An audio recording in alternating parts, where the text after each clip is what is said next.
Hello everyone and welcome to Hill Street. Today's story is Night Number 2, Helen.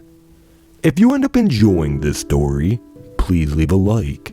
And if you enjoy hearing stories from me, please subscribe and become a resident of Hill Street and let me know how I'm doing in the comments. Now, let's get to this nightmare. It's been a week since the incident. I'm back at the community hall. I felt so sick in the Uber coming here. Dry heaved out the front before I managed to enter the building again. I half expected the piercing lights and screaming to return. Why did I come back at all? I'll get to that.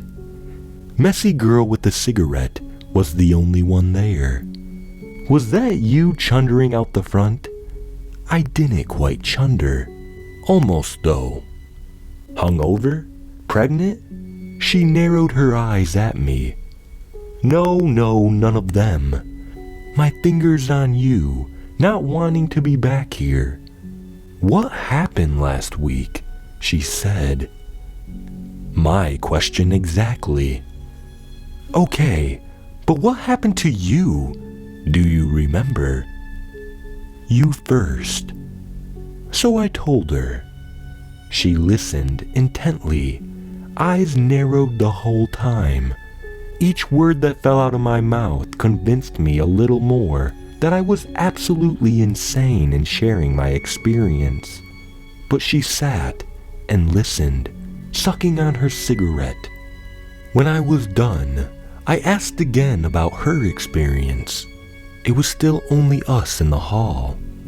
Well dang, where to begin? Last thing I remember was the Baz guy getting ready to leave.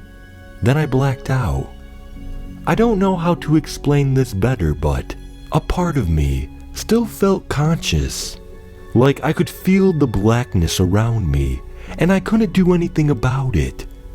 At first, I felt a little afraid, but kind of accepted that nothing about the state was changing, so I floated in that blackness. And then shapes slowly started to form, as if my vision was returning. I could vaguely make out the shapes of the bodies on chairs around me, then one of them, standing a little away from the circle. Simon? Maybe. The way you mentioned he talked, I remember hearing really muffled sounds, as if I was listening to someone talk while underwater. I couldn't make it out though. Weird. I wonder if others felt the same way.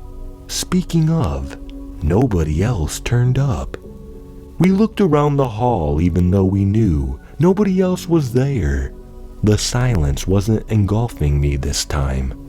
Not like last time, anyway. Hey, what's your name, by the way? I'm Riley. Oh, it's Cass. Riley, if it was really that gnarly what you saw here, why did you come back? And so, we have the past week of my life. After waking in my bed and throwing up on that Friday morning, I spent most of my day in a paranoid, terrified haze, unable to shake it off like a nightmare. The whole ordeal was too visceral. I knew it was real. I knew what I had felt. I refused to fall asleep for 3 nights. I didn't even have to try. I was too terrified to sleep. By Monday, I was catching myself dozing in the lectures, but the image of Simon's smiling face would flash up, and I would jerk in my chair. It got worse, too. The lack of sleep made him appear in corners, sliding through my peripherals, at uni, at home, at the store. Monday night, however, my body and mind gave in. I fell asleep and had a dream. Everything was black, or at least very, very dark. I heard Simon's telephonic voice. but I couldn't see him. Riley, I'm not going to appear this time. I apologize for how I have affected you the past few days since meeting. I'm here to tell you not to be afraid. I couldn't reply. I couldn't do anything. I didn't feel like I was connected to my body, to any physical form. There was only the dark void and Simon's voice to cling on to.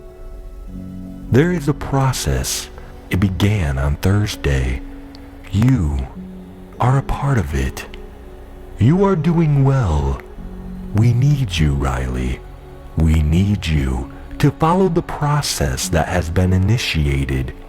I need you to trust what I am communicating. I cannot divulge everything, not here, but I need you to continue this process. It's okay. It's okay. It's okay. The last one sounded more like my mother's voice. Suddenly, I was swept up in a wave of comfort. It felt okay. It felt okay. I woke up and felt fine, which confused me even more. Was I losing my mind? What did he mean about a process? Bzzz. I checked my phone. There was a text message from a random number. Hello, Riley. Apologies. Our representative from Milton Sleep Clinic was unable to attend the session scheduled for Thursday, November 20th at 6:30 p.m. We wish to reschedule a meeting for this upcoming Thursday, the 27th of November at 6:30 p.m. Again, apologies for the inconvenience caused. We hope to see you on Thursday night. A part of me was still riding that wave of comfort from the dream, but a growing part of me was waking up to the confused and fear of what was going on. Is this what Simon was talking about?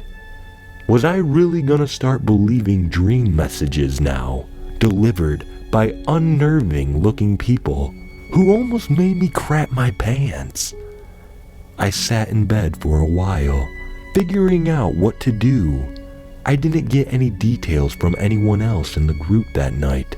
I couldn't contact them to find out if they've had a similar experience. Within a minute, I opened my laptop and jumped on Reddit and spilled my guts to an online friend. I told them about it all, leading up to right now.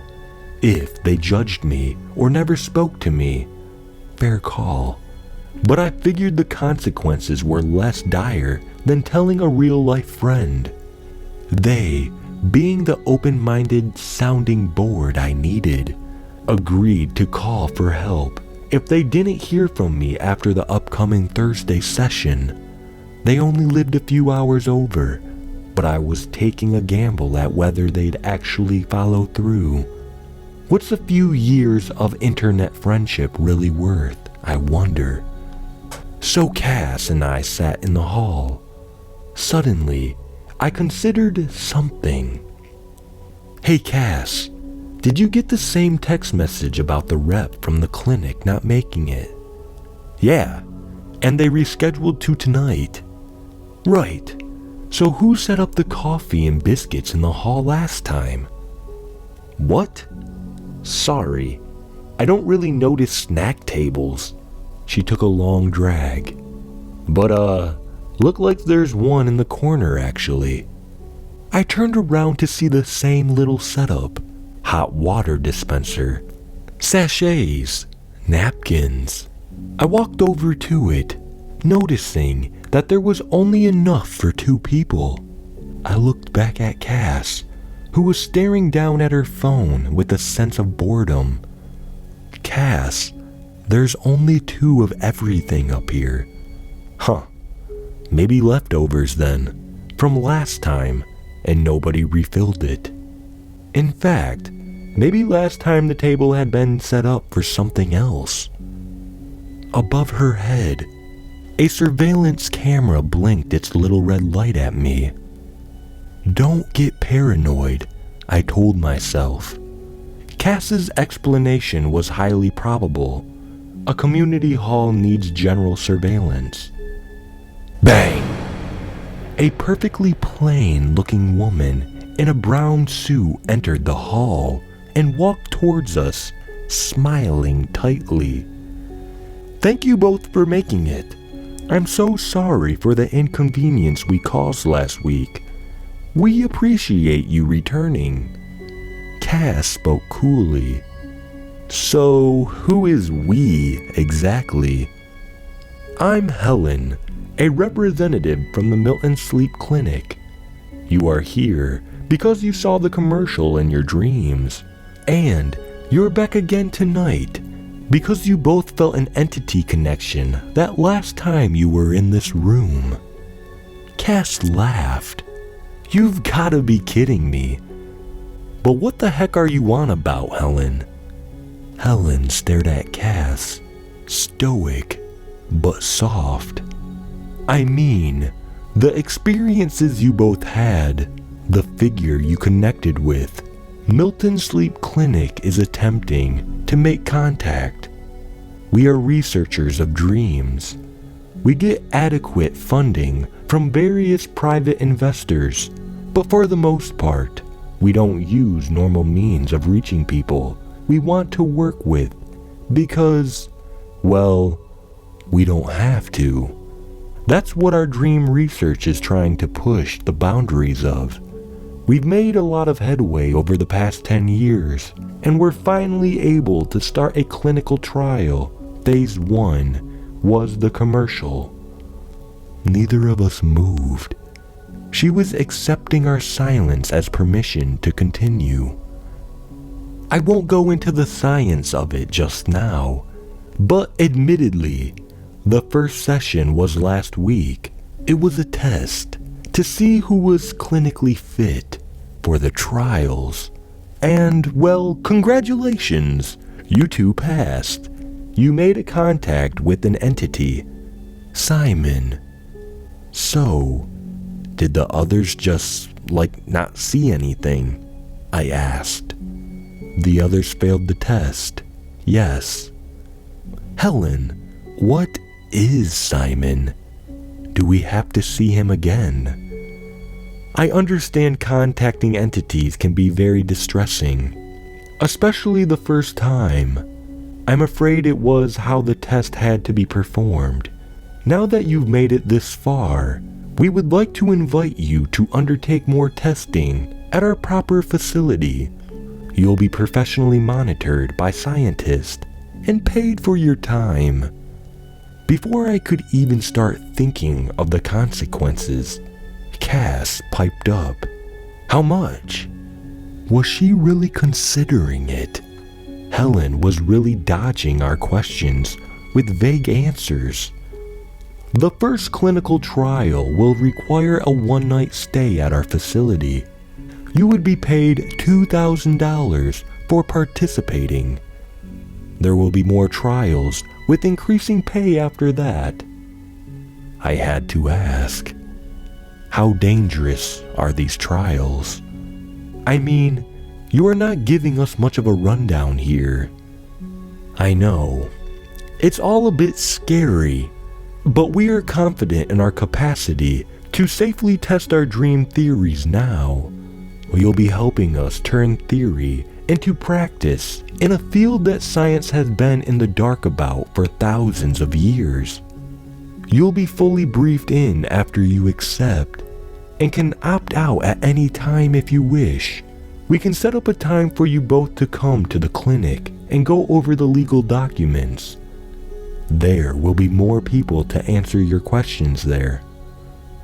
Although I was well rested, I could have sworn I saw Simon in the corner of the hall for a brief second, smiling, gray.